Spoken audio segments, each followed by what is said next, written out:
পাহিলাম শ্রীগৌর চন্দ্র কেবল হিলাম। অর্থাৎ আমার নিতাই চাঁদের যখন কারোর প্রতি করুণা হবে, কৃপা হবে, তারই কেবলমাত্র গৌর মিলবে। তা অদ্বৈত আঙ্গিনায় যখন আমার গৌর হরিকে নিমন্ত্রণ দেয়া হলো, আমার সীতা ঠাকুরানী গৌর হরির জন্য তো রন্ধন করেছিল, এই কথা তো আমরা সকলেই জানি, তাই না? আচ্ছা, সীতা ঠাকুরানীর হস্তেই তিনি কেন সেবা পেয়েছিলেন? অদ্বৈত আঙ্গিনায় তিনি আসলেন, সীতা ঠাকুরানী তার জন্য রন্ধন করলেন, সীতা ঠাকুরানীর হস্তেই কেন তিনি সেবা গ্রহণ করলেন? কোন যুগের কি পায়, তার ব্যাখ্যাটুকু করব। তার আগে একটু কথা আছে, আগে সেটুকু বর্ণনা করে নিই। তো বিষয় হচ্ছে, অনাদির আদি গোবিন্দ, আমার প্রাণ গোবিন্দ যদি কাউকে বাক্য দেয়, সেই ভক্তের কৃপা করতে তিনি তার বাক্য রাখেন। তেমনি সীতা ঠাকুরানীও এই কৃপা লাভ করেছিল। কিভাবে, তার বর্ণনে আসব।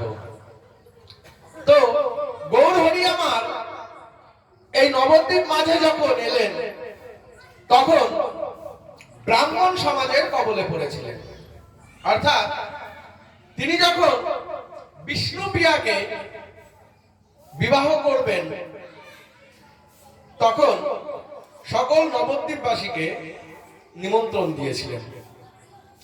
অর্থাৎ কোন উঁচু নিচু ভেদাভেদ তিনি রাখেননি। দাপর লীলায় আমার অনাদিরাদি গোবিন্দ কৃষ্ণ অবতারিতে তার বাল সকাদের, অর্থাৎ নিচু জাতি সকাদের সঙ্গে মুখের এঁঠো কেড়ে কেড়ে খেয়ে জগৎ সংসারকে শিক্ষা দিয়ে গেছিলেন যে কর্ম দ্বারা জীব শ্রেষ্ঠ হয়, জন্ম দ্বারা নয়। তাই উঁচু নিচু কোনো ভেদাভেদ নেই। দাপর লীলায় তিনি এই প্রমাণ বা এই লীলা করে জগৎ জীবকে শিক্ষা দিয়েছিলেন। আর এই থেকেই সৃষ্টিকর্তা ব্রহ্মা সন্দেহপূর্বক তিনি স্বয়ং পরম ব্রহ্ম কিনা তা পরীক্ষণ করার জন্য তার গাই বাছুর এবং সমস্ত তার সখাদেরকে চুরি করে নিয়ে গেছিলেন। তো চুরি করে যখন ব্রহ্মলোকে তিনি গেলেন, গিয়ে কি দেখলেন? যে ব্রহ্মা একটু আগে প্রাণ গোবিন্দের গাই বাছুর সখাদের চুরি করে এনে তিনি ব্রহ্মলোকে ফিরেছেন, এসে দেখছেন তার আসনে আর একজন ব্রহ্মা বসে আছেন। তিনি ফিরে এসে দেখছেন যে যে আসনে তিনি বসেছিলেন সেই আসনে আরেকজন ব্রহ্মাকে বসে আছে। তো যে ব্রহ্মা বসে আছে তার যারা সেবায়িত আছে তার কথা শুনছে, কিন্তু এ যে ব্রহ্মা, আসল ব্রহ্মা, কেউ মানছে না। তো এ কথা চিন্তা করতে করতে যে আরেকজন ব্রহ্মা কোথা থেকে এলো, আমি তো জানি ব্রহ্মা কেবল আমি একাই জগতে, কিন্তু এই আরেকজন ব্রহ্মা আবার কোথা থেকে এলো? অর্থাৎ আমার প্রাণ গোবিন্দ এই অনন্ত কোটি বিশ্ব ব্রহ্মাণ্ডে তিনি বিচরণ করছেন, তিনি ব্যতীত অন্য কেউ নেই।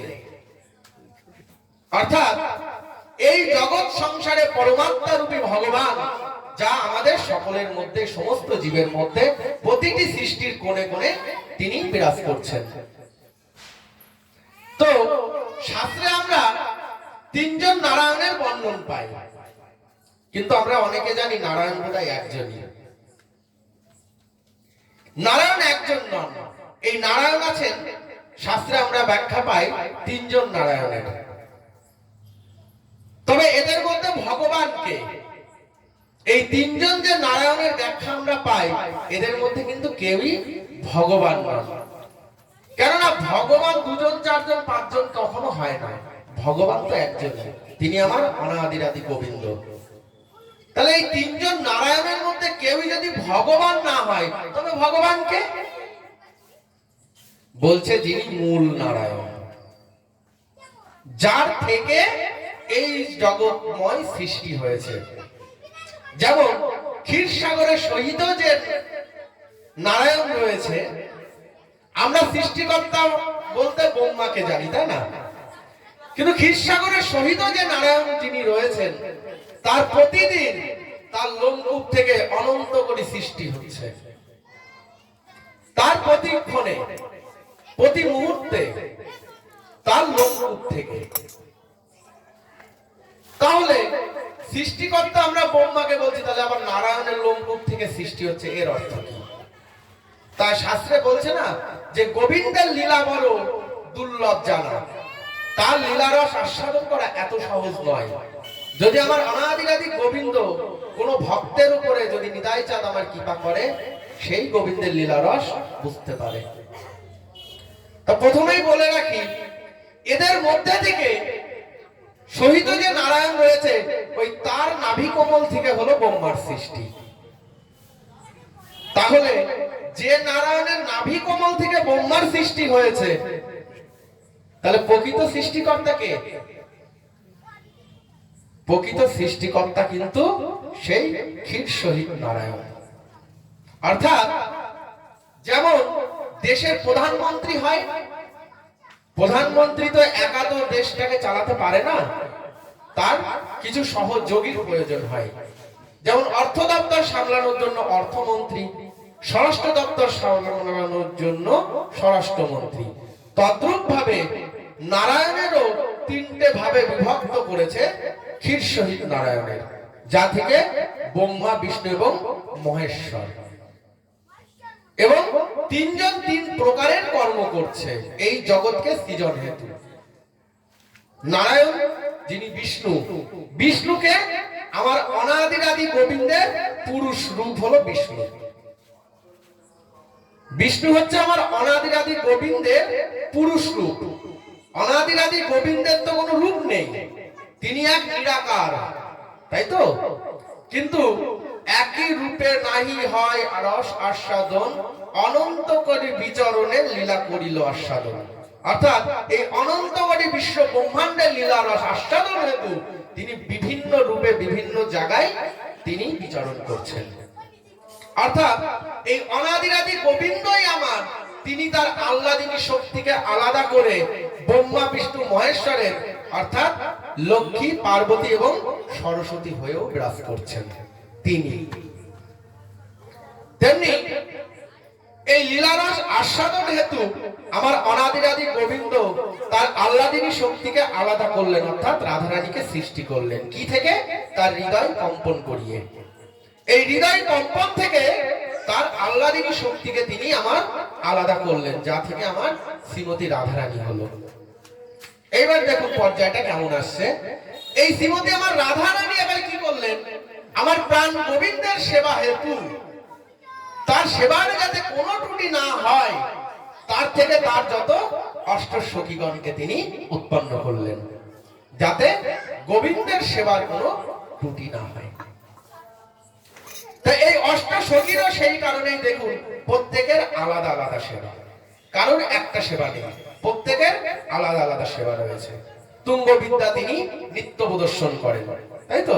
ললিতা সখী তিনি চামচ সেবা করেন, আর ললিতা সখী হলো আমার শ্রীমতী রাধারানীর সব থেকে অন্তরঙ্গ সখী। তাই ললিতা সখী যদি আমার শ্রীমতী রাধারানীকে যদি কখনো কিছু বলে, আমার শ্রীমতী রাধারানী তিনি তা ফেলতে পারেন না। তাই শ্রীমতী রাধারানী আমার ললিতা সখীকে সব থেকে অন্তরঙ্গ সখী করলেন। আর কি করলেন? আমার প্রাণ গোবিন্দের সাথে লীলারস আস্বাদন হেতু তিনি ছিলেন মূল মাধ্যম, অর্থাৎ তাদের সাক্ষাৎ করানোর মাধ্যম ছিল আমার ললিতা সখী। আর এভাবে বিশাখা কি করতেন? ললিতা সখী মাধ্যম তৈরি করতেন, আর বিশাখা আমার পাহারায় বসে থাকতেন। অর্থাৎ এভাবেই হচ্ছে এই জগতে তিনি বিভিন্ন রূপে বিভিন্ন ভাবে তিনি এই সৃষ্টিতে বিচরণ করে চলেছেন। তা এখন প্রশ্ন হচ্ছে, অনাদিরাদি গোবিন্দ আর এই গৌর হরি আসলে কে? গৌর হরি হচ্ছে আমার, তাকে আরেকটা ছোট্ট শব্দে ডাকা হয়, তিনি হলেন গোরা। এই গোরা কথার অর্থ কোথা থেকে এলো? ওই গোবিন্দের গো থেকে আর শ্রীমতী রাধারানীর রা থেকে, এই দুইয়ে মিলে হলেন তিনি আমার গোরা। তা কেউ কেউ বলছে যে চৈতন্য মহাপ্রভুই স্বয়ং শ্রীকৃষ্ণ, তাই তো? আচ্ছা, শ্রীকৃষ্ণ যদি হয় তবে তার বর্ণ কালো না হয়ে তার বর্ণ গৌর বর্ণ কেন হলো? তাই না? অর্থাৎ এই কলিহত জীবে আর এই কৃষ্ণ নামে কি মাধুর্য, কি প্রেম রয়েছে তা তিনি জানার জন্য তিনি অন্তরে কৃষ্ণকে রাখলেন, আর রাধা ভাবে ভাবিত হয়ে রাধাকে সামনে আনলেন। অর্থাৎ সেই রাধার অঙ্গ নিয়ে বাহির প্রকাশ, অর্থাৎ বহির প্রকাশে প্রকাশিত হয়ে এই নদিয়া মাঝে তিনি হরিনাম বিলালেন। তাই আমার গৌর সুন্দর এই রাধা ভাবে ভাবিত হয়ে নিজের নাম নিজেই এই কলিতে তিনি করে গেলেন। কেন? এই কৃষ্ণ নামে কি আছে তা তার অজানা ছিল। দাপর লীলায় তিনি আমার শ্রীমতী রাধারানীর সঙ্গে এত লীলারস আস্বাদন করেছেন, আর দাপর লীলায় তিনি যতটা বধ করেছেন, যতটা নিধন করেছেন, আর কোন অবতার বা অবতারিতে তিনি তা করেননি। তবুও তাকে প্রেমের অবতার বলেছে। কেন? শুধুমাত্র আমার শ্রীমতী রাধারানীর জন্য। তাই কি বললেন? যত আছি চুরকোষ 84 কোষ ব্রজমণ্ডল পরিক্রমা, হে রাধে এ তো সব তোমারই মহিমা। তাই 84 কোষ পরিক্রমায় যা কিছু আমার প্রাণ গোবিন্দের লীলা রস আস্বাদন আমরা করি, এ সব আমার শ্রীমতী রাধারানীর কৃপা। তা প্রাণ গোবিন্দ আমরা তার দর্শন হেতু বা তার কৃপা লাভ হেতু আমরা সকলেই বৃন্দাবনে যাই, তাই না? সকলেই বৃন্দাবন বৃন্দাবন করে পাগল হই। সকলের জীবনেরই যারা কৃষ্ণ ভক্ত, আমার গৌর ভক্ত যারা আছেন, জীবনের একটিবার বাসনা যে কবে একবার বৃন্দাবন যেতে পারবো, যারা যাননি আর কি। আর যারা গেছেন তাদের তো খিদে আরো বেড়ে গেছে, তাই না? মধুর বৃন্দাবন কবে যাব? কিন্তু কি জানেন বাবা, ধাম শিরোমণি আমার এই নবদ্বীপকে আমরা চিনলাম না। সমস্ত ধামের শিরোমণি আমার এই নবদ্বীপ ধাম, যেখানে স্বয়ং আমার প্রাণ গোবিন্দ অবতারী হয়ে রাধা ভাবে ভাবিত হয়ে তিনি কৃষ্ণ কৃষ্ণ করে গেলেন। সেই নবদ্বীপ, সেই নদিয়াকে আমরা চিনতে পারলাম না। অর্থাৎ এই কলিহত জীবকে উদ্ধার হেতু যখন তিনি অবতীর্ণ হলেন সচী মায়ের কোলে, তো বাল্যলীলা দেখতে গেলে আমরা গৌর সুন্দরের যা দেখি, ওই বোঝে আমার কানায়ও তাই ছিল। একটা ছিল চোরের শিরোমণি, আর একটা ছিল বদমাইশের শিরোমণি। অর্থাৎ দাপর লীলায় ছিল চোরের শিরোমণি, জগতের সর্বশ্রেষ্ঠ চোর, আর এই কলিতে হয়ে এলেন তিনি কি চতুরতার শিরোমণি, সব থেকে দুষ্টু বালক। অর্থাৎ এই লীলারস আস্বাদন হেতু, এই জগৎ জীবকে আনন্দ হেতু তিনি এই জগৎ মাঝে বিভিন্ন লীলা করে থাকেন আমাদের মতো অধম ভক্তদের জন্য। তো গৌর হরি আমার এই কলিহত জীবকে উদ্ধারের লাগি কি করলেন? আমার নিতাইকে আর হরিদাস ঠাকুরকে বললেন, শোনো হরিদাস, তোমরা দাঁড়ে দাঁড়ে গিয়ে হরিনাম মিলাও। এই কলিহত জীব এই হরিনামকে সহজে গ্রহণ করবে না।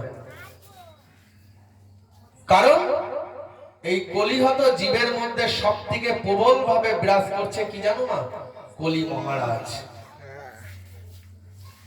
যে সর্বক্ষণ আমাদের মতিকে ভ্রষ্ট করে দেয়। যতক্ষণ তুমি কৃষ্ণ নাম করবে, যতক্ষণ তুমি গোবিন্দের লীলারস আস্বাদন করবে, ওইটুকু সময় তুমি কলি থেকে মুক্তি পাবে। অর্থাৎ যেখানে হরিবাসর হয়, যেখানে গোবিন্দের লীলারস আস্বাদন হয়, সেখানে কলির আসার ক্ষমতা থাকে না। কিন্তু মা, এই আসরটা যখনই তুমি ছেড়ে দেবে, তখনই কলি মহারাজ পুনরায় তোমার মধ্যে আবার গ্রাস করবে।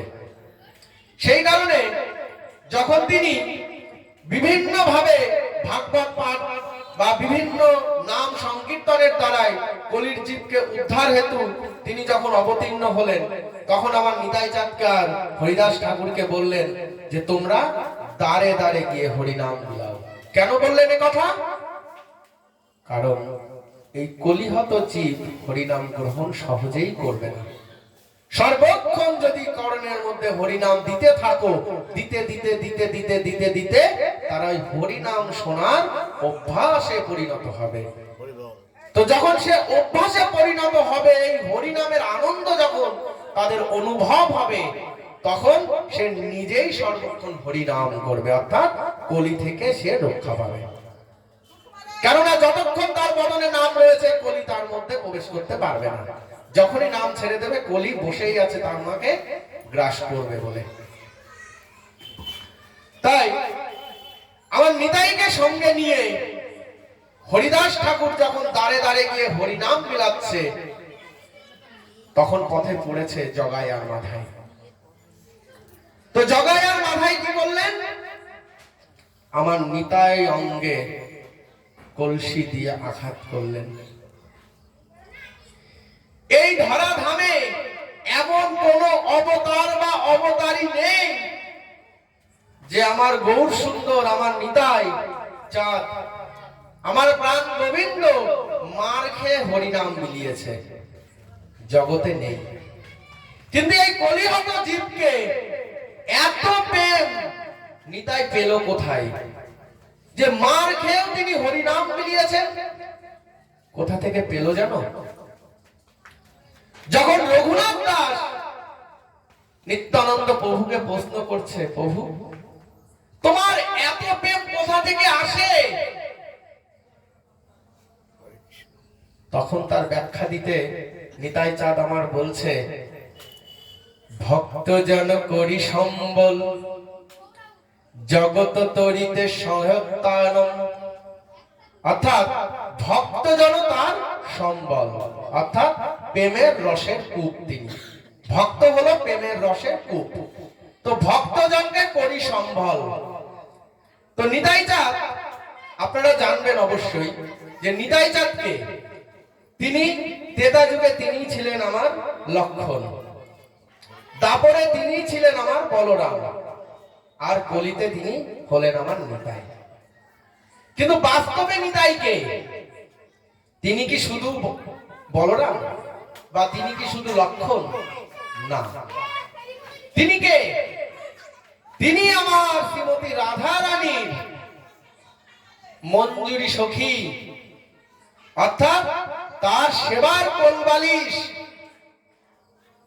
এই দুয়ে মিলে তিনি হলেন আমার নিতাই, অর্থাৎ এই দুয়ে মিলে হলো বলরাম, আর এই বলরাম হলো নিতাই। তাই নিতাইয়ের ব্যাখ্যা দিতে গিয়ে যদি শুধু আমি বলরাম আর লক্ষণ বলে থেমে যাই, পূর্ণ ব্যাখ্যা নয় তা।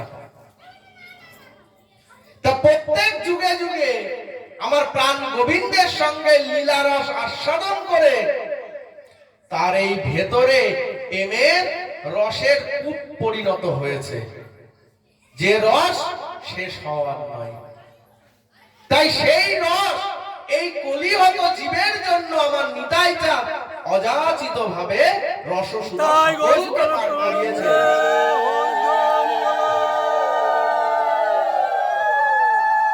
এই রসসুধা পান করিয়ে, অর্থাৎ যখন তাকে কলসির কানা দিয়ে মারল, নিতাই চাঁদ তখন আমার বলছে, ওরে মেরেছিস কলসির কানা, তা বলে কি প্রেম দেব না? বল না একবার হরি বল, বল বল না একবার হরি বল। আমার নিতাই অঙ্গে আঘাত, আমার গৌর কি ঠিক থাকতে পারে? নিতাই অঙ্গে আঘাত আমার গৌর সহ্য করতে পারে না। সঙ্গে সঙ্গে আমার গৌর হরি সুদর্শনকে আহ্বান জানিয়েছে, সুদর্শন। নিতাই আমার কি বলছে জানো মা? প্রভু এ কি করে করো হেন কাজ? তুমি না বলেছিলে প্রেম দিয়ে প্রেম বিলাবে? সুদর্শন তো এখনকার জন্য নয় প্রভু, সুদর্শনকে ফিরিয়ে দাও। অর্থাৎ এই কলিহত জীবের জন্য তিনি কি অস্ত্র ধরেছেন? প্রেম অস্ত্র। তা সুদর্শন তো কলির জন্য নয় প্রভু, তুমি সুদর্শনকে কেন আহ্বান করেছো? আমার নিতাইয়ের কথায় সুদর্শনকে তিনি ফিরিয়ে দিলেন। আর কি বললেন? একজন তো আমায় আঘাত করেছে, কিন্তু আরেকজন তো আমায় রক্ষা করেছে প্রভু। তোমাকে যে তাদেরকে কৃপা করতেই হবে। একজন আমায় আঘাত করেছে, অর্থাৎ জগাই আমাকে আঘাত করেছে, কিন্তু মাধাই তো আমাকে ঠেকিয়েছে, সে তো আমাকে প্রাণ রক্ষা করেছে। অর্থাৎ এখানেই প্রমাণিত যে আমার নিতাই অঙ্গে আঘাত করলে আমার গৌর কাউকে ক্ষমা করেন না। আর আমার নিতাই যদি কখনো কোনো বাক্য বলে, আমার গৌর তা পূর্ণ করেন। তেমনি এই নবদ্বীপ মাঝে আমার গৌর হরি যখন নগর সংকীর্তন নিয়ে চলেছেন, এই নগর সংকীর্তনে ওই নামের প্রেমে পড়ে এক মা কি করেছে জানো না? তিনি বসেছিল বটি নিয়ে, কোলে ছিল সন্তান, তার একমাত্র সন্তান, আর পাশে তিনি লাউ কাটবেন বলে রেখে দিয়েছেন। তখন আমার গৌর হরি তার ওই নগর সংকীর্তন নিয়ে চলেছেন। ওই নগর সংকীর্তনের প্রেমে বিভোর হয়ে লাইয়ের জায়গায় যে তার একমাত্র সন্তানকেই কেটে ফেলেছে, তা তার সন্তানকে শুধু কেটেই ফেলেছেন তাই নয়, সেই সন্তানকে সে রান্নাও করেছে। তখন তার পিতা যখন এসে দেখছে বটির ওপরে রক্ত মেখে পড়ে আছে, এই রক্ত কিসের? আর তার স্ত্রী কি রান্না করছে? যা রান্না করবে তা তো এখানে সমস্ত কিছু পড়ে আছে। পিতার মন আর দেরি করলো না, স্ত্রীর কাছে পৌঁছাতেই তুমি কি রান্না করছো? কোনো উত্তর নেই। ওই হরিনামের নামে এমনই বিভোর তিনি হয়ে গেছেন, তার সন্তানকে কেটে যে রান্না করছেন তার হুঁশ নেই। তো তারপরে সেই মায়ের যখন চেতনা ফিরল, তখন সে দেখে তার সন্তানকে সে কেটে সেই সন্তানকে রান্না করছে। ছুটে গেল আমার গৌর হরির কাছে, গিয়ে কি বলল জানো? যে প্রভু, এই তোমার নাম, এই নামের দ্বারা তুমি নাকি জগতের কল্যাণ করো। তবে প্রভু, আমি আমার এই অকল্যাণ আমার কি করে হলো? তোমার এই নামে আমি বিভোর হয়ে আমার একমাত্র সন্তানকে আমি কেটে ফেলেছি। ফিরিয়ে দাও আমার এই সন্তান, তবে তোমার এই নাম সত্য প্রমাণিত হবে। তখন নিতাই আমার গৌর হরিকে তখন বলছেন, প্রভু, এর জীবন দান তোমাকে করতেই হবে, নইলে তোমার এই নাম যে আর কেউ গ্রহণ করবে না। তোমার এই নামের যে অযাচিত শক্তি, তা জগৎ জানবে কি করে? তাই এর প্রাণ তোমাকে দান করতেই হবে। সেই হাড়ির মধ্যে আমার গৌর হরি তার কণ্ঠমালা সেই মধ্যে রেখে তাকে প্রদক্ষিণ করে তিনি নাম ধরলেন। এই নামের দ্বারাই হঠাৎ করে কে যেন কেঁদে উঠল। এই নামের কি শক্তি জগৎ সংসারকে আমার গৌর হরি দেখিয়ে গেল। কিন্তু কার কথায় মা, কার কথায় প্রাণ ফিরিয়ে দিল? আমার নিতাইয়ের কথায়। আমার নিতাই না বললে তার প্রাণ আমার গৌর হরি ফেরাতেন না। তাই নিতাই কিনা, নিতাই কিনা, কি কিনা বলছে, ওরে কলির জীব, আমি তোদের কিনা হব, শুধু তোরা একবার হরি বল, হরি বল, হরি বল।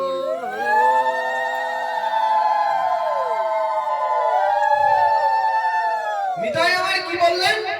আমি তোদের কি না হব। নিতাই আমাদের সব কিছু হতে রাজি।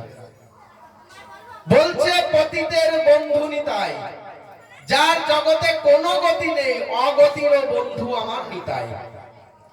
তাই নিতাই ভজ, নিতাই ভজ, আর কিছুর দরকার নেই, কেননা কলির আশ্রয় আমার নিতাই।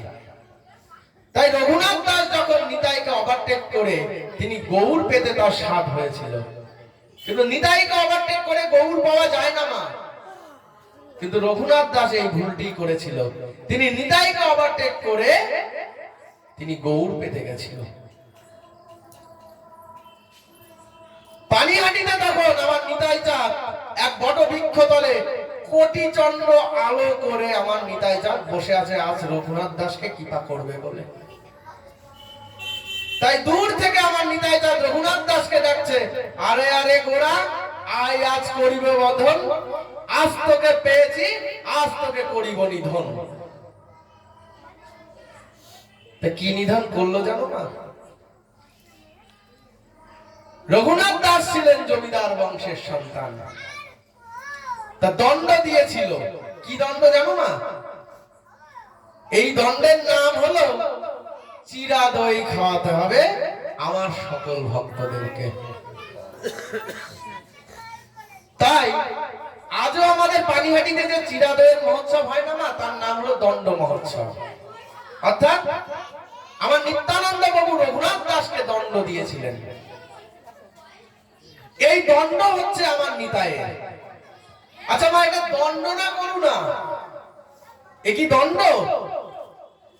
এ আমার নিতাই চাঁদের অযাচিত করুণা। কি করলো দেখো মা, এই দণ্ডের মধ্যে দিয়ে তিনি কি করালেন?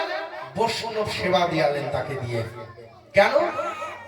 যদি কারোর বৈষ্ণব অপরাধ হয়, তবে তা বৈষ্ণবের কৃপার দ্বারাই তার অপরাধ খণ্ডন হয়। তাই নিতাই চাঁদ আমার কি করলেন? তাকে করুণা করে বৈষ্ণব সেবা দিয়ালেন। সমস্ত তার ভক্তগণকে তিনি চিরা দই খাওয়ালেন। দয়াল নিতাই চাঁদ কি?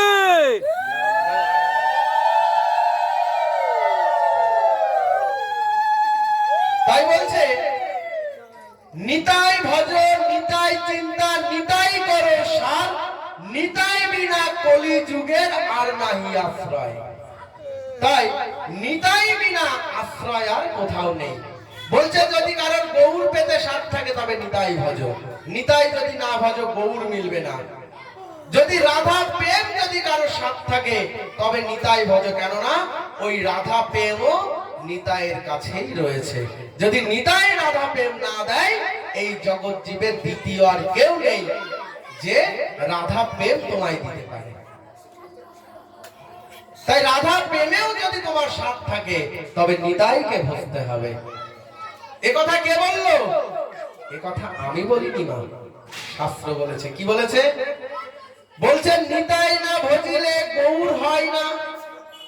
অর্থাৎ নিতাই ভজলে তুমি গৌর পাবে, গৌর ভজলে তুমি ভজে যাবে, আর ভজে গেলে তুমি যুগল কিশোরী সেবা পাবে।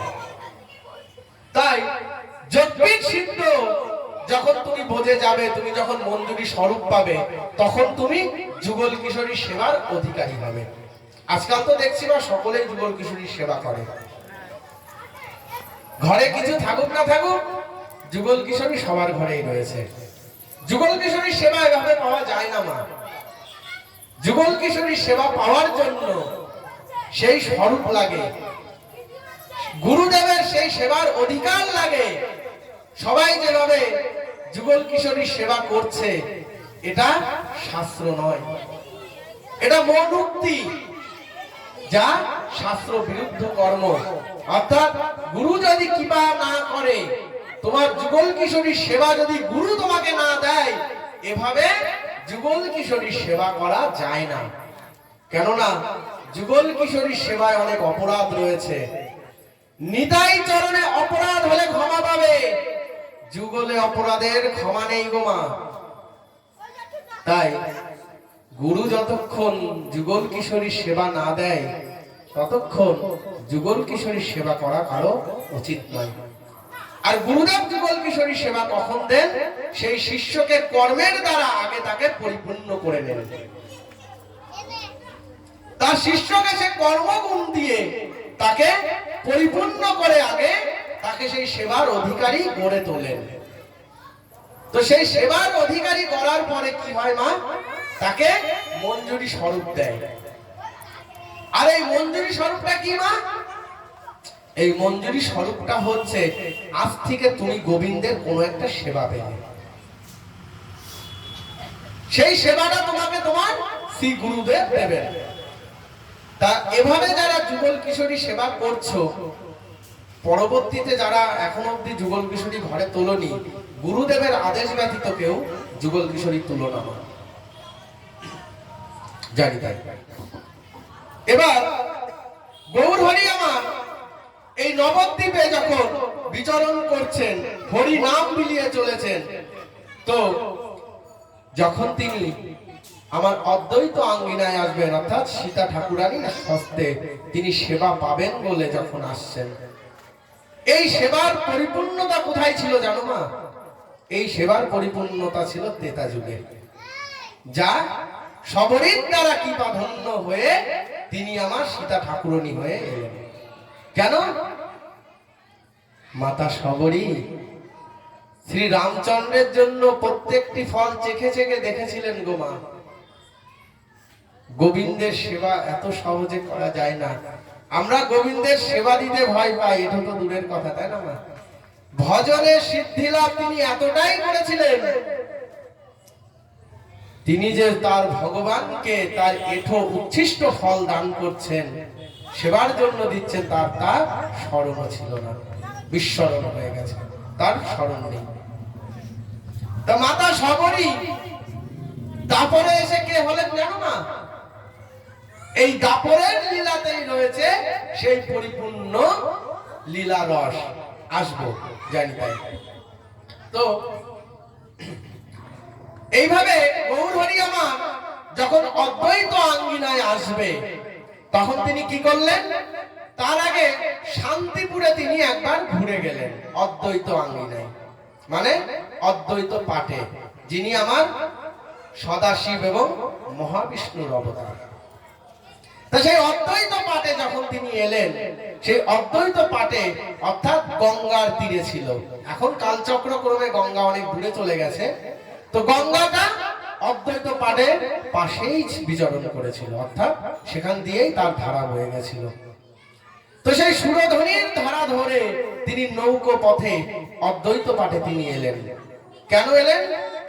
এই বৈষ্ণব সমাজের যে আলোচনা, তা অদ্বৈত প্রভু ছাড়া সম্ভব ছিল না।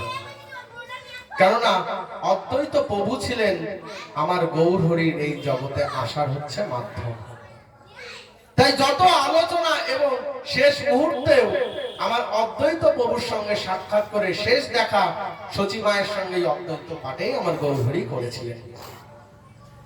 তো সেখান থেকে তিনি যখন সন্ন্যাস অভিমুখে গেলেন, সেখান থেকে কি করলেন? কাটোয়াতে গিয়ে মধু পরামানিকের হস্ত দ্বারা তার মাথা মুন্ডন করে তার চৈতন্য রেখে তিনি লীলাচলের দিকে যখন ধাবিত হবেন, তখন ভক্ত অর্থাৎ কে জানো না? আমার হরিদাস ঠাকুর। হরিদাস ঠাকুর যখন জানতে পারলো যে গৌর হরি আমার চলে যাবে লীলাচলে, এই নবদ্বীপ মাজার থেকে তিনি যখন লীলাচলে চলে যাবেন, তখন হরিদাস ঠাকুর বলছেন, কিবা হবে উপায় তুমি চলে গেলে, এই নদিয়া মাঝারের হবে সমস্তিত্ব হবে, নদিয়া নদিয়া বলে কে করিবে ঘর, আসন্ন মনচিত্তে তুমি হবে সর, লীলাচল অভিমুখে তুমি করিলে গমন, আসন্ন লীলা সময়ে কি হবে তখন, এই ভক্ত গণসবে চেতনা বৃদ্ধি রবে, আসক্ত মনসিতে তুমি কি থা যাবে, এই ভূমি ছড়িতে তুমি দিবা কর সার, বিষম চিত্তে প্রভু তুমি দিও পার, লীলাচল বাসী যত মহাপ্রভুর ভক্ত, আসন্ন শিরে ধরি পদমন হস্ত। অর্থাৎ গৌর হরি যখন আমার তিনি লীলাচল অভিমুখে যখন গমন করবে, তখন হরিদাস ঠাকুর বলছে, প্রভু আমিও আর থাকিব না, তোমা বিনা এই দেহ আর দেহ এখানে থাকিবে ঠিকই, কিন্তু আমার পরাণ পাখি চলে যাবে তোমারই চরণে প্রভু। তাই দেহইতে যদি পরাণ পাখি, যদি আমার প্রাণ যদি না থাকে, তবে তুমি কোথায় যাবে প্রভু? তাই হরিদাস ঠাকুর তিনি এত বড় ভক্ত ছিলেন, এত বড় ভক্ত ছিলেন, যার কথা বলে শেষ করার নয়। হরিদাস ঠাকুর নিজেকে এতটাই অস্পৃশ্য অধম মনে করতেন, সকল ভক্তদের পেছনে বসে থাকতেন, কখনোই সম্মুখে আসতেন না। কেন? সবসময় তার মনের মধ্যে চিন্তন ছিল যে গৌর হরি যদি আমাকে জড়িয়ে ধরে, তবে আমার স্পর্শে আমার গৌর হরি অপবিত্র হয়ে যাবে। আচ্ছা মা, আমি যদি স্বয়ং ভগবানকে যদি কাছে পাই, কি করব গো মা? কি করব? আমি কি বেশে আছি, কি অবস্থায় আছি, আমার কি স্মরণ থাকবে? কি করব? হয় তার চরণ জড়িয়ে ধরবো, নয়তো তাকে জড়িয়ে ধরবো, তাই না মা? কিন্তু দেখো হরিদাস ঠাকুর কেমন ভক্ত ছিল, তিনি আমার গৌর হরির চিন্তন করছে কি, যে আমার মতো অস্পৃশ্য জবানের ঘরে পালিত আমি, আমার স্পর্শে আমার গৌর হরি অপবিত্র হয়ে যাবে। মাগো, স্বয়ং ভগবানকে যদি আমি কাছে পাই, এই রূপ বিস্মরণ হয় কখনো বলো তো? তা হরিদাস ঠাকুর যখন তিনি তার দেহ রাখলেন, মহাপ্রভু তাকে ঘিরে হরিনাম সংকীর্তন করেননি, কি করেছিল জানো? হরিদাসের জীবন লীলা সংকীর্তন করেছিল, যা জগতে দ্বিতীয় নেই। হরিদাস ঠাকুরের জীবন লীলা তাকে প্রদক্ষিণ করে তিনি সংকীর্তন করে তার শুরু থেকে শেষ যাত্রা পর্যন্ত তার লীলা রস সংকীর্তন করে ভক্তদের মাঝে বিলিয়েছিলেন। হরিনাম নয়, হরিনামের মাধুর্যতা তিনি তা প্রমাণ করেছিলেন। হরিদাস ঠাকুর আমার 3 লক্ষ মালা জপ করতেন, 1 লক্ষ জপ করতেন এই জগতের যত চরাচর জীবের কল্যাণ হেতু, আর 1 লক্ষ জপ করতেন যারা আবদ্ধ বস্তু হয়ে পড়ে আছে তাদের কম্পন হেতু, তাদের কল্যাণ হেতু, আর 1 লক্ষ জপ করতেন তার ভেতরে যে সুর আর অসুর নামক অক্রোচ্ছদ বিশ্বত বাস করছে তার হেতু। এই 3 লক্ষ তার হরিনাম নিত্য দিন ছিল, যার হরিনামের দ্বারাই সিদ্ধ বকুলতলা সেই বকুল বৃক্ষে হরে কৃষ্ণ কৃষ্ণ কৃষ্ণ হরে হরে, হরে রাম রাম রাম হরে হরে, প্রত্যেকটি পত্রে তার হরিনাম উঠে গিয়েছিল। এত বড় ভক্ত, কিন্তু দেখো মা দীনতা দেখো। তো সীতা ঠাকুরানী অদ্বৈত আঙ্গিনায় তিনি যখন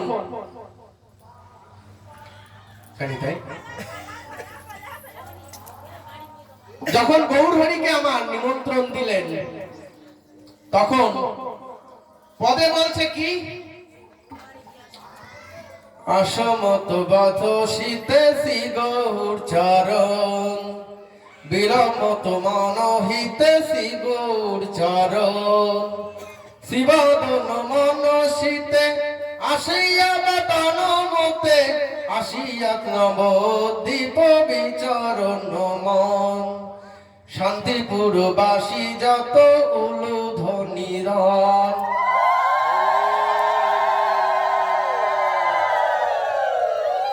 তো গৌর হরি আমার যখন তিনি নবদ্বীপ থেকে তিনি শান্তিপুরে অদ্বৈত আঙ্গিনায় আসছেন, তখন যত নারীগণ ছিলেন তারা সকলে উলুধ্বনি দিয়ে তাকে স্বাগত জানাচ্ছে। তো সীতা ঠাকুরানী তার জন্য রন্ধন প্রস্তুত করেছে। কি রন্ধন? শাক শুদ্ধ ঘিত অন্ন বিভূতি ব্যঞ্জন, আনন্দে ভজন করে শিশচি নন্দন। তা শাক সুতো ঘিত অন্ন সরবাজা মালপুয়া আমার সীতা ঠাকুরানী আমার গৌর হরি সেবার জন্য যথাযথ আয়োজন করেছে। তো মাগো, সীতা ঠাকুরানী কি শুধু শান্তিপুরে আছে গো? শাস্ত্রে বলছে যে নিত্য আমার নিতাই গৌরের সেবা করে, সেই তো যে আমার রন্ধন করে, সেই তো আমার সীতা ঠাকুরানী। তিনি আমার সীতা ঠাকুরানী।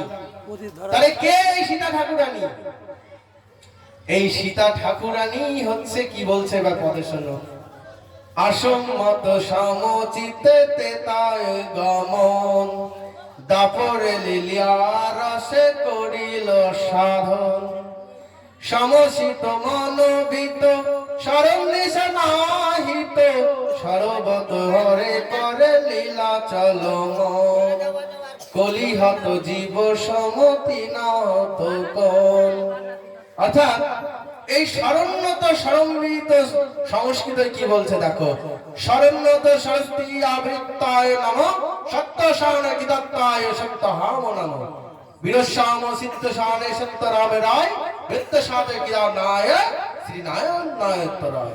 অর্থাৎ শ্রী নারায়ণ, শ্রী নারায়ণ, শ্রী নারায়ণ। এই নারায়ণ নারায়ণ তিনটে ভাবে বিভক্ত করলে যা হয় তার অর্থ অর্থ অর্থ অণ্ড খণ্ডন করলে হয় আমার সীতা ঠাকুরানী। দেখো কত দয়ার কৃপা।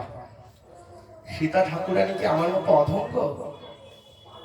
অর্থ শত খণ্ডন করে তার খণ্ডন থেকে আমার সীতা ঠাকুরানী তিন নারায়ণের সমকক্ষ। অর্থাৎ সেখানে আমার অদ্বৈত প্রভুকে সদাশিব এবং মহাবিষ্ণুর অবতার। তো অনেকে বলছে অদ্বৈত প্রভু স্বয়ং ভোলানাথ। ভুল। শুধু ভোলানাথ বললে তাকে ভুল হবে। তিনি শুধু ভোলানাথ নন, তিনি সদাশিব এবং মহাবিষ্ণুর অবতার।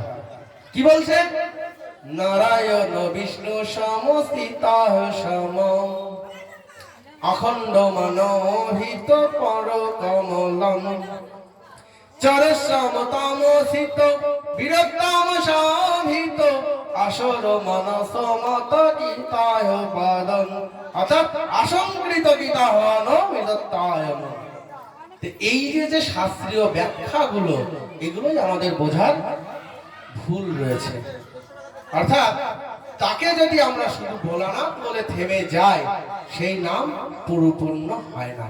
যেমন অনেকে কাউকে দর্শন করে বলছে হরে কৃষ্ণ, নাম খণ্ডন হল।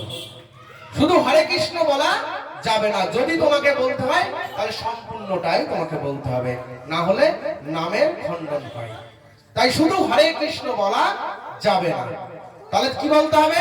যদি তুমি মহামন্ত্র দ্বারা যদি কাউকে প্রণাম জানাও, তবে তোমাকে সম্পূর্ণটাই বলতে হবে হরে কৃষ্ণ কৃষ্ণ কৃষ্ণ হরে হরে, হরে রাম রাম রাম হরে হরে। যখনই তুমি হরে কৃষ্ণ বলে থেকে যাবে, তখনই নাম খণ্ডন হবে। তাহলে বলছে আমার যদি সময় না থাকে, তাহলে আমি পুরো নামটা বলবো কি করে? দরকার নেই।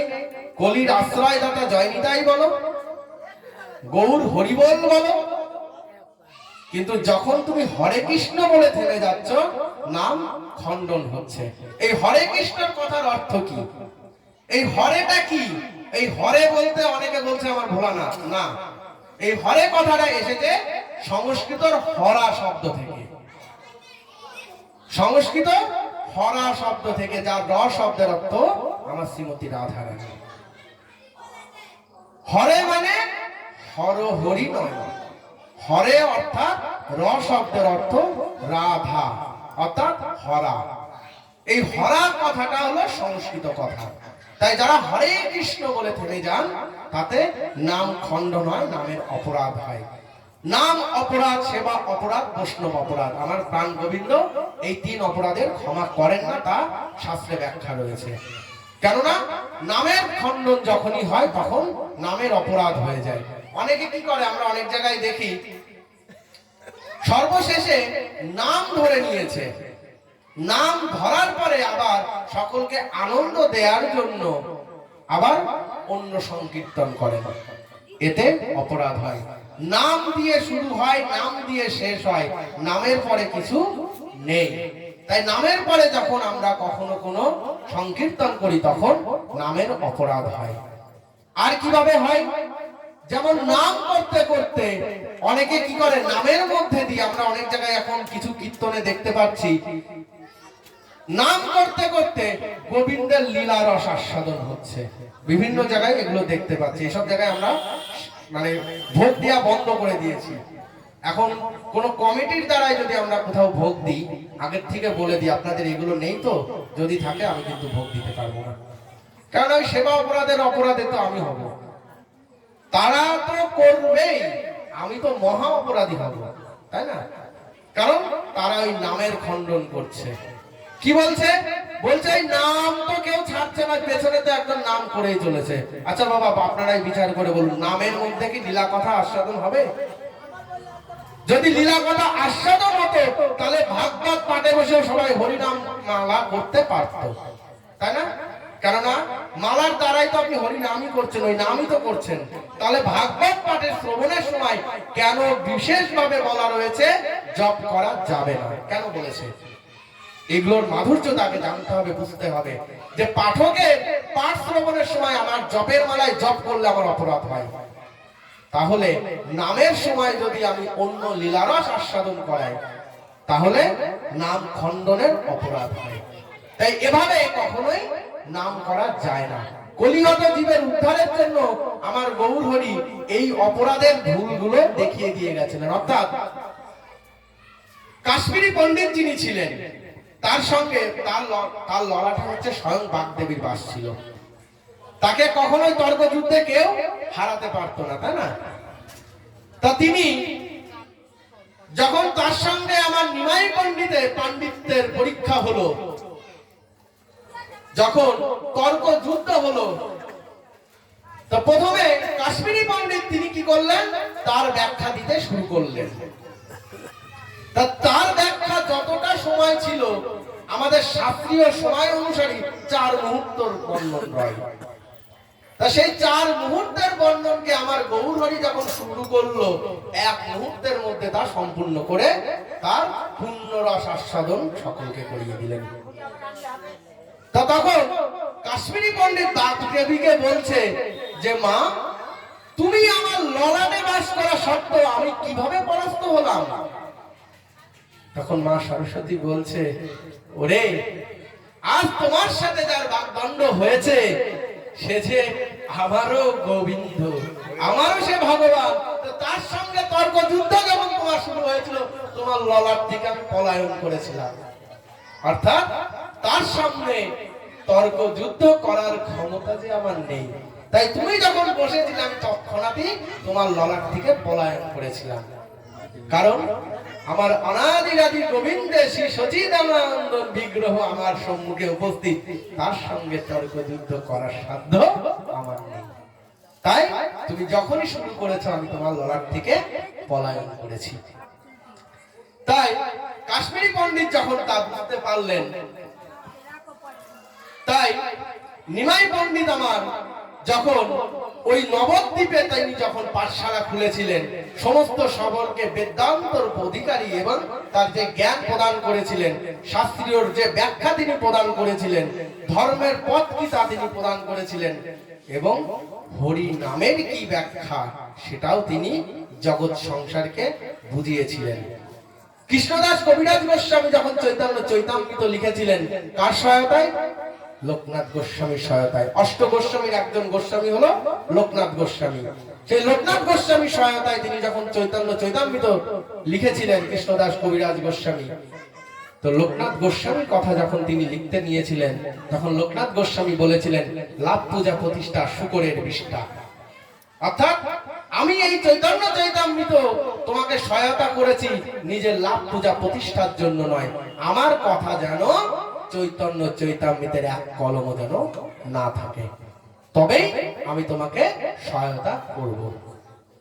তাই কৃষ্ণদাস কবিরাজ গোস্বামী শুধু চৈতন্য চৈতামিতে এইটুকুই লিখেছিলেন লোকনাথ গোস্বামী সম্বন্ধে, যে তিনি এই লাভ পূজা প্রতিষ্ঠাকে শূকরের বিষ্ঠার সাথে তিনি তুলনা করে গেছেন। কিন্তু বাবা, আমাদের জগতে কিন্তু লাভ পূজা প্রতিষ্ঠার বাসনা যায় না। অর্থাৎ আমি কতটা শ্রেষ্ঠ ওই অপর একজন বাবাজির থেকে বা অপর একজন গুরুদেবের থেকে বা অপর একজন ভক্তের থেকে আমি যে শ্রেষ্ঠ ভক্ত, এই জগৎ সংসারকে আমাকে প্রতিদিন তা দেখাতে হয়। কেননা তোমাকে ডাউন না করলে আমি তো উঠতে পারবো না। অর্থাৎ এই যে প্রক্রিয়াটা, এখানেই কি বলছে জানো? এখানেই আমার শ্রীপাদ রামদাস বাবাজি বলছে, আমার পরনিন্দা গেল না, পরচর্চা গেল না, দিনে দিনে দিন ফুরালো আমার, গৌর বলা হলো না। কেন? প্রতিনিয়তই পরনিন্দা পরচর্চা করেই আমাদের দিন অতিবাহিত হয়ে চলেছে। অর্থাৎ এই পরনিন্দা পরচর্চার দ্বারা আমার কি হয়? আজকে যার পরনিন্দা করলাম, কালকে আবার আরেকজনেরটা শুরু হয়, আবার আরেকজনেরটা শুরু হতে হতে যার কথাটা আগামী দিনে করেছিলাম তার কথাটা আবার চলে এসছে। তার মানে কি? এই পরনিন্দা পরচর্চা করতে করতে আমার বয়স পেরিয়ে গেছে। তাহলে কি হলো? শৈশব গেল হাসিতে খেলিতে, যৌবন গেল রসে। তা শৈশব তো হাসিতে খেলিতে গেছে, আর যৌবন কালে কি করেছি? এই যৌবন কালে হলো পরনিন্দা পরচর্চার ভান্ডার নিয়ে বসেছি, সকলে সমবেত হয়েছি আর পরনিন্দা পরচর্চার ভান্ডার নিয়ে বসে পরনিন্দা পরচর্চা করছি। তাই বলছে, আমার পরনিন্দা গেল না, পরচর্চা গেল না, দিনে দিনে দিন ফুরালো আমার, গৌর বলা হলো না। তাই নবদ্বীপ সমাজবাড়ি তটস্থ শ্রী রাধারমন চরণদাস বাবাজি মহারাজ, যাকে সমস্ত বৈষ্ণব সমাজ বড় বাবাজি মহারাজ বলেন, তিনি কি করেছেন জানো না? তিনি সাক্ষাৎ যেন আমার নিতাই। তিনি মরা বাঁচিয়েছেন, বৃক্ষ নাচিয়েছেন, শিলা গলিয়েছেন। কিসের দ্বারাই? নামের দ্বারাই। কোন নাম? ভজ নিতাই গৌর রাধে শ্যাম জপ, হরে কৃষ্ণ হরে রাম। ভজ নিতাই গৌর রাধে শ্যাম জপ, হরে কৃষ্ণ হরে রাম। ভজ নিতাই গৌর রাধে শ্যাম জপ, হরে কৃষ্ণ হরে রাম। এই সংকীর্তন দ্বারা তিনি পুরী জগন্নাথ মন্দির থেকে শুরু করে এই জগতে তিনি এই নাম দিয়েছেন। কেন? তিনি ছিলেন আমার নিতাই গৌরের কাঙাল ভক্ত। তিনি ছিলেন নিতাই গৌরের অযাচিত ভক্ত। তিনি নিতাই গৌর ছাড়া কাউকে চিনতেন না, কাউকে জানতেন না। তাই ভজ নিতাই গৌরের দ্বারা তিনি মরা বাঁচিয়েছেন। বৃক্ষ তার সংকীর্তনে বৃক্ষ নৃত্য করেছে, তার সংকীর্তনে শিলা গলে কাদা হয়ে গেছে। জগতে দুর্লভ এই নাম দ্বারা। কিন্তু দেখো মা, এই নামকেই আমরা চিনলাম না, এই নামকেই আমরা জানলাম না, নিতাইকে চিনলাম না, গৌরকে চিনলাম না। চিনি কাকে জানো মা? বৃন্দাবনে যাব, রাধে রাধে বলবো। তারপরে কি বলবো? গিরিরাজ পরিক্রমার সময় রাধে রাধে শ্যাম মিলা দে, তাই বলবো, তাই না মা? আর দেখো, শ্রীপাদ রামদাস বাবাজি মহারাজ সেই রাধা কুণ্ডে গেছে, সেই রাধা কুণ্ডের তটে বসে বলছে, হা গৌর তুমি কোথায়, হা গৌর তুমি কোথায়, হা গৌর তুমি কোথায়। রাধা কুণ্ডে তো মা সবাই গিয়ে রাধারানীকে ডাকে, তাই না মা? কিন্তু শ্রীপাদ রামদাস বাবাজি মহারাজ তিনি রাধা কুণ্ডে গিয়ে গৌরকে খুঁজছেন। একজন সিদ্ধ মহাত্মা স্নান করে উঠেছেন, স্নান করে উঠে শ্রীপাদ রামদাস বাবাজি মহারাজকে বলছে, সত্যি করে বলো তো, তুমি হাগৌর করে এখানে কেন ডাকছো? তুমি কি গৌর ডাকনি? রামদাস বাবাজি মহারাজ ভাবছে, যদি বলি দেখেছি তবে অহংকার, আর যদি বলি আমি দেখিনি তবে মিথ্যা। দুই অপরাধেরই ভয়। তখন শ্রীপাদ রামদাস বাবাজি মহারাজ বলছে, বাবা, যদি গৌর হারিয়ে ফেলি তাই তাকে ডাকছি। শ্রীপাদ রামদাস বাবাজি মহারাজ তিনি গৌর ছাড়া কাউকে চিনতেন না, গৌর ছাড়া কিছু বুঝতেন না। তিনি সারাক্ষণ তিনি গৌরের সাথে কথা বলতেন, হ্যাঁ গৌর তুমি কেমন আছো, ও গৌর হরি, তোমার সেবা আজকে পরিপূর্ণ হয়েছে তো? তুমি সেবায় আজকে তুষ্ট হয়েছে তো? ও গৌর হরি, তোমার খিদে পেয়ে যায়নি তো? সারাক্ষণ শুধু গৌর গৌর আর গৌর, গৌরে ছাড়া তিনি কিছু জানতেন না। তাই তার শ্রী গুরুদেব অর্থাৎ শ্রী রাধারমণ চরণদাস বাবাজি মহারাজ তার শিষ্যের উপর অযাচিত কৃপা করেছিলেন। অর্থাৎ শ্রীপাদ রামদাস বাবাজি মহারাজ যখনই কোনো সংকটে পড়তেন তার শ্রী গুরুদেবের শরণ নিতেন, আর তার শ্রী গুরুদেব যেন তাকে অযাচিত কৃপা করে তার সমস্ত সংকট হরণ করে নিতেন। তার ত্রেতা যুগে সংকট মোচন হনুমানের কথা শুনেছিলাম, যিনি আমার প্রভু শ্রী রামচন্দ্রের সমস্ত সংকটকে তিনি নাশ করে ফেলতেন। কিন্তু এই কলিতেও আমার রামদাস বাবাজি মহারাজ যখনই তিনি সংকটে পড়তেন তার শ্রী গুরুদেবের স্মরণ নিতেন, আর সঙ্গে সঙ্গে তার শ্রী গুরুদেব তার উপরে যেন অযাচিত কৃপা প্রদান করতেন। তা বলছে, গুরু ভজ গুরু নিষ্ঠা এই করো সার, গুরু বিনা এ সংসারে আর কিছু নাই সার। অর্থাৎ গুরু ভক্তি গুরু কৃপা, এই গুরু ভক্তি গুরু কৃপা ছাড়া এই জগৎ সংসারে অন্য কোনো কিছু আর নেই। গুরু যদি কৃপা না করে আমার নিতাই কেন কেউ মিলবে না। কারণ গুরু চরণে যদি আমার অপরাধ হয় সমস্ত জীবনের ভজন এক নিমেষের মধ্যে শেষ হয়ে যায়। যেমন নাম অপরাধ, সেবা অপরাধ, বৈষ্ণব অপরাধের ব্যাখ্যা করলাম মা, তার মধ্যে গুরু অপরাধ। কেন? গুরু তো পরম বৈষ্ণব মা, তাই না? তাই গুরু চরণে যদি অপরাধ হয় সেটা বৈষ্ণব অপরাধের থেকেও আরো বেশি গণ্য করা হয়। তা বলছে, গুরু স্তদ চরণ স্তাব সর্বস্তামি সন্নস্তায় সর্বস্থিতস্তাতেতায় শ্রী গুরুচরণ কমলতামম। অর্থাৎ শ্রী গুরু চরণের কমলে বলছে সমস্ত তীর্থের সার বস্তু রয়েছে।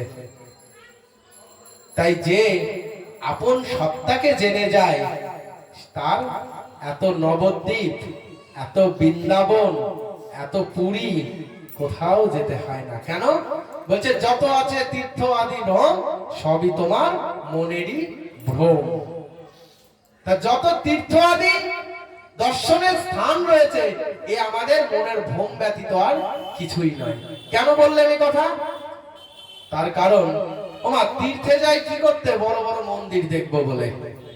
কোন মন্দিরটা বেশি সুন্দর আর কোন বিগ্রহটা বেশি সুন্দর তাই দেখতে যাই, তাই না মা?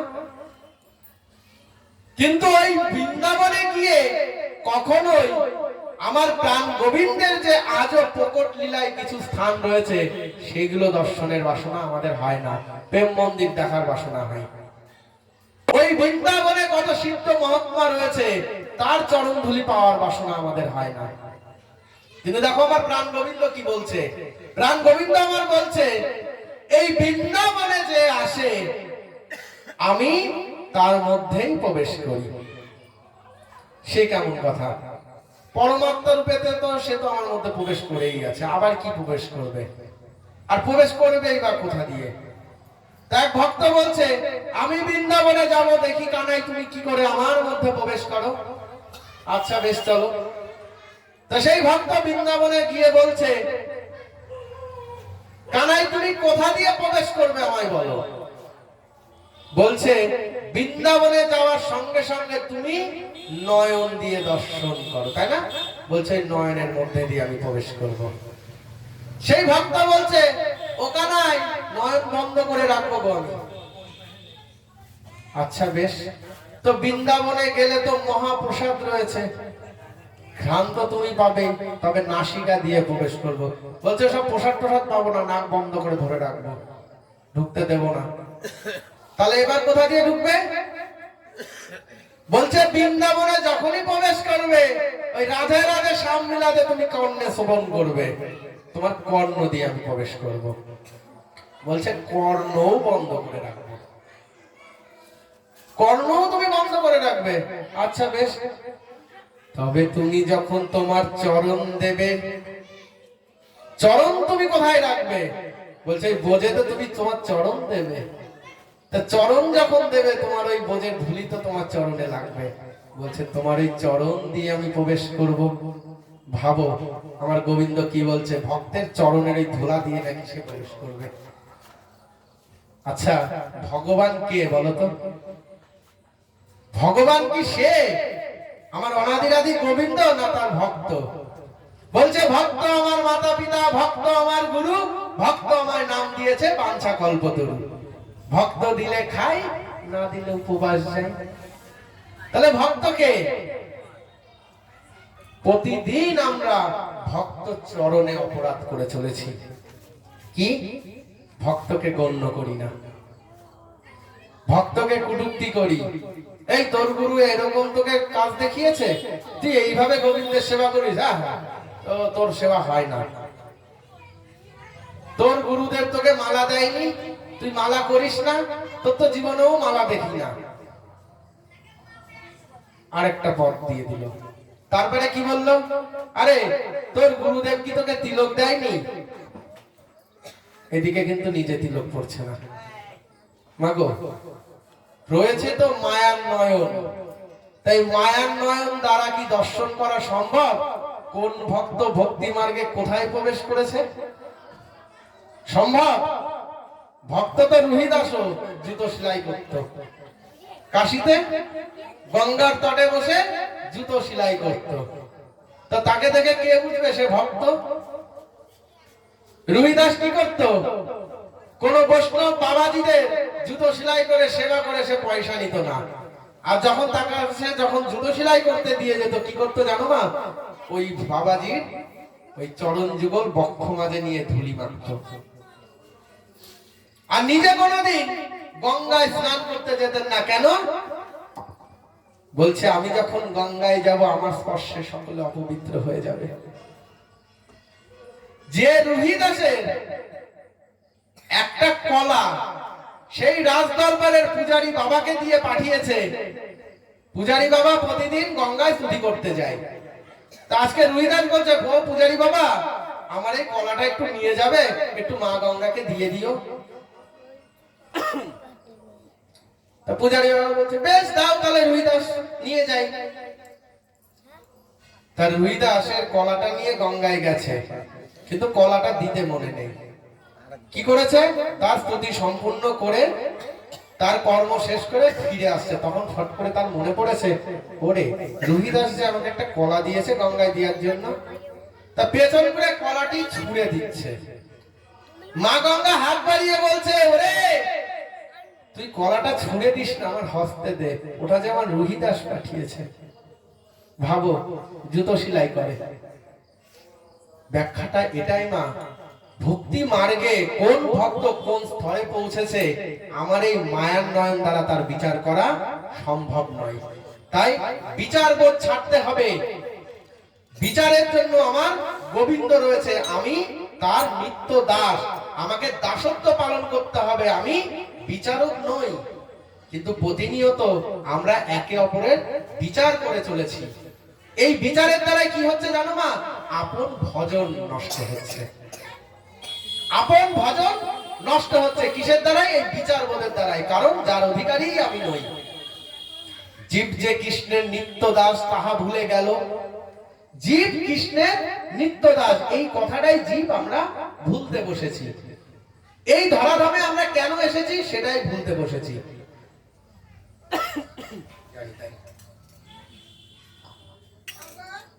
জানি তাই। অর্থাৎ এই ধরাধামে কেন এলাম, কি কারণে এলাম, কি জন্য এলাম, সেই বিচার বোধ আমরা এখনো পিছু ছাড়তে পারিনি।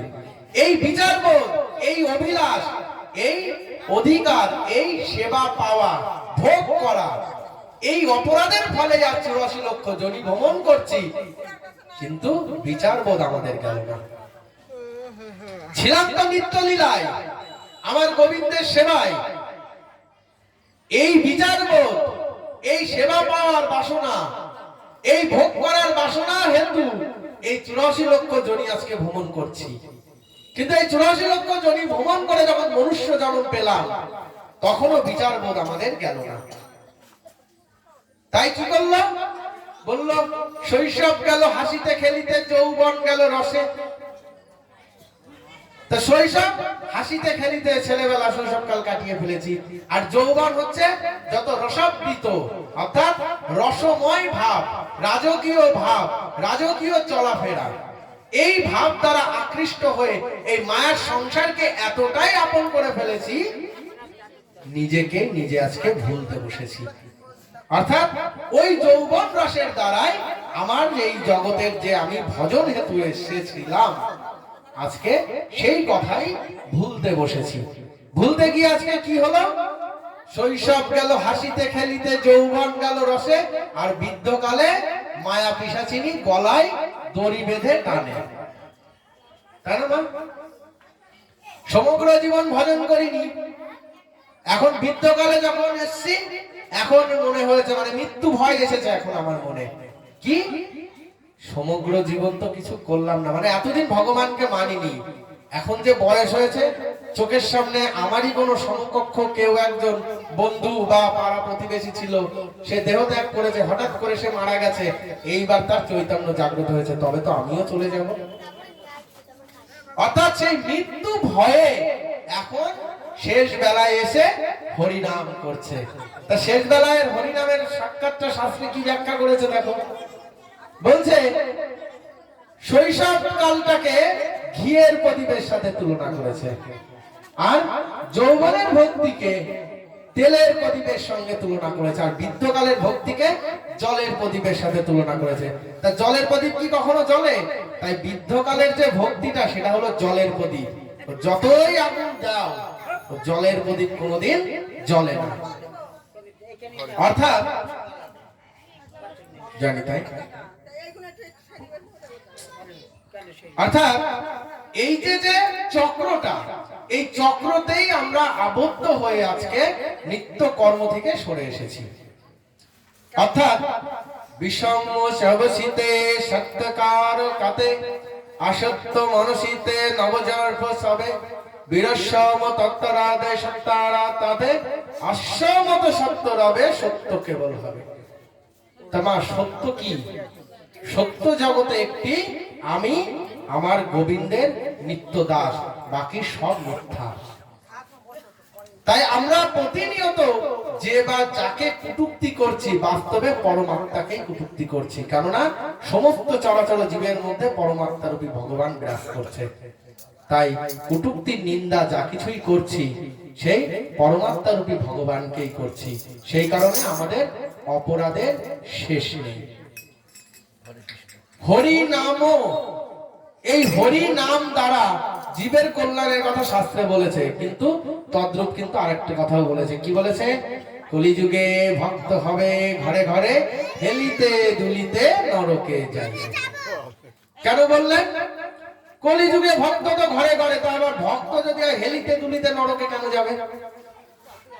এই হেলিতে দুলিতে নরকে যাবে এই কারণেই, কারণ নিজের কর্মের থেকে অন্যের কর্মে দৃষ্টিভঙ্গিটা আমার বেশি। এই দৃষ্টিভঙ্গির কারণে আমার ওই কলিতে হেলিতে দুলিতে আমাকে নরকে যেতে হবে। গুরু শব্দ মানি না, গুরু বাক্য মানি না, গুরু কর্ম করি না। তো শাস্ত্রে কি করলেন? শাস্ত্রে বললেন গুরু স্তাকাতা, মানে যে কর্ম আমাকে দিয়েছে। স্তাকাতার শব্দটাকে ভাঙলে পরে সৎ কর্ম, সকতা সৎ কর্ম। এই কর্মের ব্যাখ্যাটাকে যদি আমি ব্যাখ্যা করে বলতে যাই, তবে আসবে অস্থির সমস্তায়। এই অস্থির সমস্তায়ের কথার ব্যাখ্যা যদি আমি করতে যাই, তাহলে কি বলবে? আপাদ ভঙ্গি, আপাদ সম, আপাদ বৈষ্ঠকতা। তা জীবনভর তো এগুলোই করে চলেছি, ভজন কি করেছি মা? ভজন দেহ শূন্য। এখন যাবার সময় হয়ে গেছে, তাও যাবার সময় তো হয়ে গেছে, ওখানে তো যাব, দ্বাররক্ষী তো দাঁড়িয়ে আছে জয় আর বিজয়। ওই গেলে পরে বলবে কি ঘেটি ধরে নিচে পাঠিয়ে দেবে। ওই আমরা চৈতন্য রেখেছি না মা, তা আমাদের তো যাদের চৈতন্য আছে চৈতন্যটার ঘেটি ধরে তো নিচে পাঠাবে, নিচের দিকে দেখিয়ে দেবে এই তোর কর্ম শেষ হয়নি, আবার যা ফিরে যা। তা মাগো আমাদের তো ওই যে পেছনে একটা চৈতন্য গুরুদেবের কৃপায় দিয়েছেন গুরুদেব, তা ওইটা ধরে নাই দেবে। ওমা, যাদের সেটা নেই তাদের আবার কি করবে? নিতাই নিতাই নিতাই তাহলে তাদের জন্য কি রয়েছে জানো না? ওই যে গদার প্রহার রয়েছে। নিতাই নিতাই। জয় আর বিজয় মুখ্য দ্বার রক্ষীতে দুইজন দুই গদা নিয়ে দাঁড়িয়ে আছে। তা আমাদের শিখা ধরতে পারবে না, আমাদের শিখা ধরবে, আর যাদের শিখা ধরতে পারবে না তাদের ওই গদার প্রহার, ওই গদার এক প্রহার আবার ধারাধামে বাস। তাই ভাগবতে কি বললেন? যস্য স্তাবতানং মনুষ্যাম সত্তায় সত্যমাব সদত্তায় সত্যমাদকায়।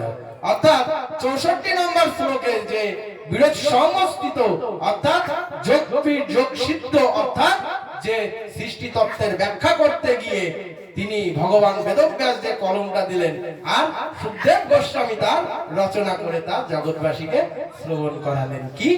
যশ্যতস্তায় বত্তায় ইরত্তাম সন্ততায়, অর্থাৎ বীরত্বায় স্বর্গতায়, যে বীরত্ব তুমি দেখাচ্ছ ও আমার গোবিন্দের এক কোনাও না। গোবিন্দ তো ছেড়ে দাও, গোবিন্দের যে পার্শ্বদ রয়েছে তারই এক কোনা নয়। তাহলে বীরত্ব তুমি অহংকার কার প্রতি দেখাচ্ছ? মা, কার প্রতি দেখাচ্ছ বাবা? বীরত্বের জায়গা নেই। অর্থাৎ কলিহত জীবের কল্যাণ হেতু আমার গৌর হরি যে হরিনাম দিয়ে গেলেন, অর্থাৎ এই নামেরও দেখো কত ব্যাখ্যা রয়েছে।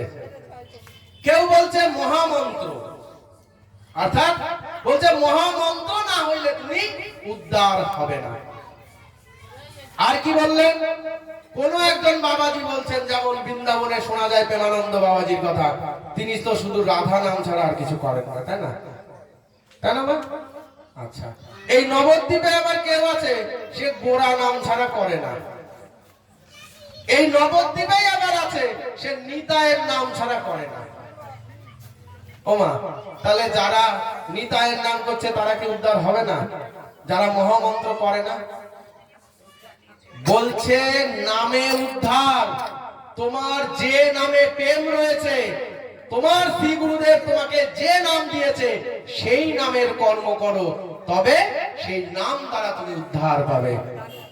মহামন্ত্র সকলেরই অধিকার রয়েছে, কিন্তু নাম মন্ত্রের অধিকার সকলের নেই।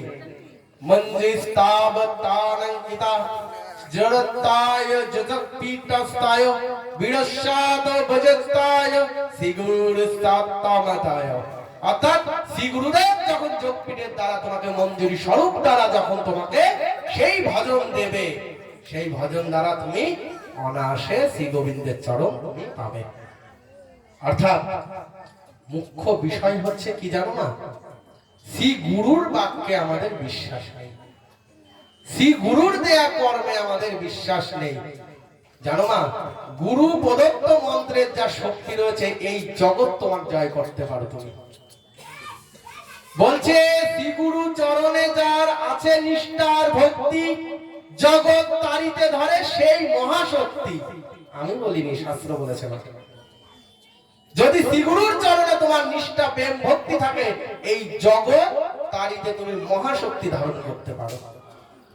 কিন্তু না, গুরুর চরণে বিশ্বাস নেই, গুরুর বাক্যে বিশ্বাস নেই, গুরুর কর্মে বিশ্বাস নেই, গুরু প্রদত্ত মন্ত্রে তো আরো বিশ্বাস নেই। এখন আবার শিষ্যরা কি করে জানো না?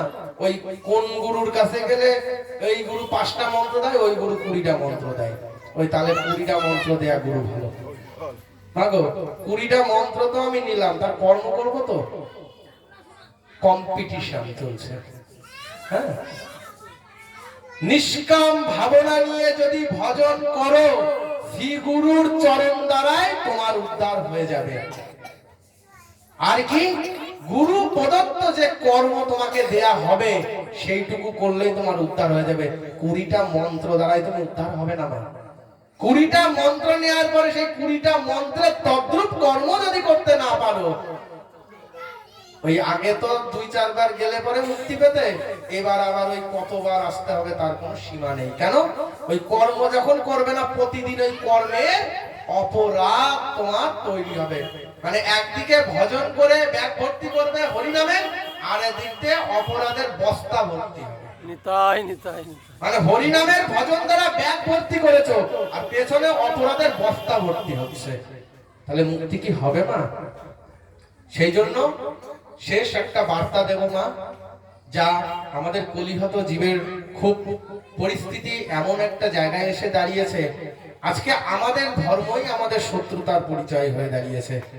দেখো মা, প্রত্যেকের সন্তানকে ধর্মযুক্ত জ্ঞান ছোট থেকে প্রদান করো। একটা কথা মাথায় রাখো, অনেকের মধ্যে ধারণা রয়েছে মেয়ে বিয়ে দেবো বা ছেলে বিয়ে দেবো তখন তারা ধর্মকর্ম করবে, তারা কিন্তু অন্ধকারে রয়েছে। ছোট্ট থেকে যদি সন্তানকে ধর্মের শিক্ষা না দাও, তবে কিন্তু তোমার সন্তান ওই মুসলমান ছেলের সঙ্গে বিবাহ বন্ধনে আবদ্ধ হয়ে তোমার মুখ পোড়াবে, আমাদের ধর্মকে শেষ করবে। যে ব্যক্তির ধর্মের শিক্ষা রয়েছে সে কখনোই অনুরূপ কর্ম করবে না। অর্থাৎ সন্তানকে ছোট থেকে ধর্মের শিক্ষা দাও, তাহলে পিতামাতার ঠিকানা বৃদ্ধাশ্রম হবে না। কারণ সন্তান তার ধর্ম যখন জানবে তখন সে বুঝতে শিখবে পিতামাতা কি। পিতামাতা আদি গুরু, এই চেতনা কে জাগাবে? তোমাকেই জাগাতে হবে। কেন? তুমি ছোট থেকে যদি ধর্মের শিক্ষা না দাও, ওই বিয়ের পরে কোনদিন গুরু দিয়ে কারণে একদিনের জন্য একটু মন্ত্র দিলে জীবনে আর গুরু কর্ম করলো না, ও দ্বারা আমার কারোর উদ্ধার হবে না। তাই ছোট থেকেই ধর্মের শিক্ষা দাও, ধর্মের করাও, তাতে করে জগৎ জীবেরও কল্যাণ হবে। তোমার ধর্ম বাঁচলে তুমি বাঁচবে, তোমার ধর্ম না বাঁচলে তুমিও বাঁচবে না। তাই তোমার ধর্মকে আগে সুরক্ষিত করো, ধর্মকে সুরক্ষিত করলে তুমি সুরক্ষিত, তোমার সমাজ সুরক্ষিত, তোমার দেশ, তোমার রাজ্য সুরক্ষিত। এটা বলেই আমি আজকে এখানে ভাগবত বিশ্রাম দেব। অধিবাস কীর্তনের সময় হয়ে গেছে, বাবারা চলে এসেছেন, এখানেই আমি বিশ্রাম রাখছি। জয় জয় শ্রী গুরু নিতাই। ভাগবত গীতা থেকে পাঠ করলেন গৌরাঙ্গ চন্দন দাস বাবাজি। হরি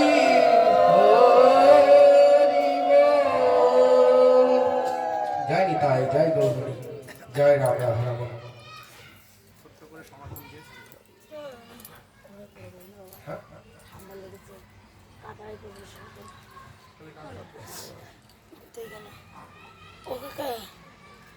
ও কাকা, সমর্পণে গাইতে আসতে বলো, আমার গলা অবস্থা ভালো না।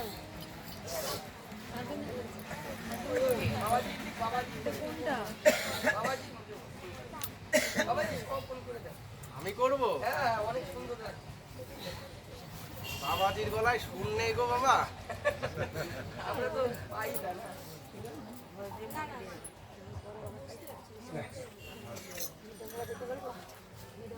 ছোট্ট করে ছেড়ে দেবে।